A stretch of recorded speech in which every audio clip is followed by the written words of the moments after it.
Olá, aqui é Fábio Tel e nesse vídeo eu quero falar sobre um aparelho para o tratamento do ronco e apneia do sono para pacientes que têm prótese total. Antes, para a gente criar aqui um contexto, eu quero explicar o seguinte. Para o paciente ser um candidato a usar um aparelho intraoral para o tratamento do ronco e apneia, ele precisa ter uma quantidade de dentes na sua arcada, dentes saudáveis, dentes com uma boa qualidade ali para ter retenção, seja um aparelho com grampos de retenção, ou seja um aparelho que apenas envolva o dente, que tenha ali um contato direto com o dente. De alguma maneira, os dentes têm que proporcionar uma boa retenção para o aparelho.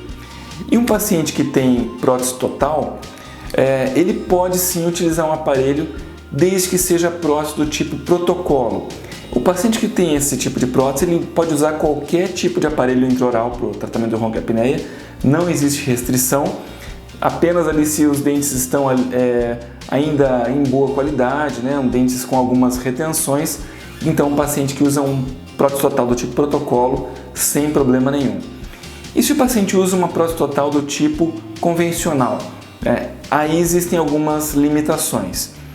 Se o paciente tem a prótese total superior, mas ele tem dentes naturais inferiores, dentes que dêem uma boa retenção, dentes saudáveis, enfim, o paciente pode utilizar.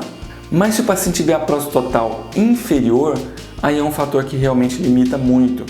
Por quê? Para você entender um pouco a mecânica do aparelho, os aparelhos intraorais, na sua grande maioria, eles colocam a mandíbula numa posição mais avançada, seja aqui pela ativação, seja pela forma que ele foi construído, ele coloca a mandíbula numa posição projetada. O paciente, quando relaxa, está dormindo, ele tende a voltar a mandíbula para uma posição mais posterior, um movimento natural. Se o paciente usa então a prótese total inferior, quando ele fizer esse movimento relaxado, a tendência é da prótese se deslocar. Então o paciente não vai conseguir utilizar, o aparelho não vai funcionar se ele não tiver ali com a mandíbula posicionada mais anterior. Uma opção então para esse paciente é o aparelho de elevação do palato mole. Esse é um aparelho um pouquinho controverso, ele é até deixado de lado muitas vezes porque já se imagina que o paciente vai ter muita náusea e não vai conseguir utilizar.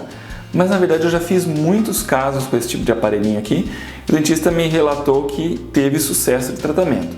Então, para um paciente que usa prótese total superior e inferior, que não seja do tipo protocolo, seja do tipo convencional, a gente pode utilizar um aparelho como esse, e ele consiste no seguinte: é uma plaquinha com grampinhos de retenção que vão se prender então nos dentes da prótese total, e existe depois essa aleta aqui de acrílico que vai tocar o palato mole do paciente. Porque uma das razões do ronco, dos fatores que leva o paciente ao roncar, é a vibração de tecidos moles. Então esse tipo de aleta aqui vai tocar o palato mole e minimizar esse tipo de vibração enquanto o paciente estiver respirando. Então esse aqui é um tipo de tratamento que o paciente pode ter. De alguma forma, o paciente que usa prótese total, eu acredito que ele tenha um pouco menos de sensibilidade no palato mole, então é um paciente que consegue utilizar esse tipo de plaquinha daqui. É uma tentativa para aquele paciente que não conseguiu aderir ao CPAP, então, e não tem a possibilidade de usar um retentor lingual. O retentor lingual é uma opção muito interessante, que funciona muito bem, mas infelizmente não chega no Brasil. Então esse daqui é uma opção então para os pacientes que usam prótese total superior e inferior. Se você gostou dessa dica, tem mais várias dicas legais lá no meu canal do YouTube, canal Fábio Tel. Então se inscreva lá, ative o sininho para você receber as notificações de novos vídeos e também curta minha página no Facebook, que é a página Fábio Tel Lab. E a gente se vê em breve então no próximo vídeo. Até mais, tchau, tchau!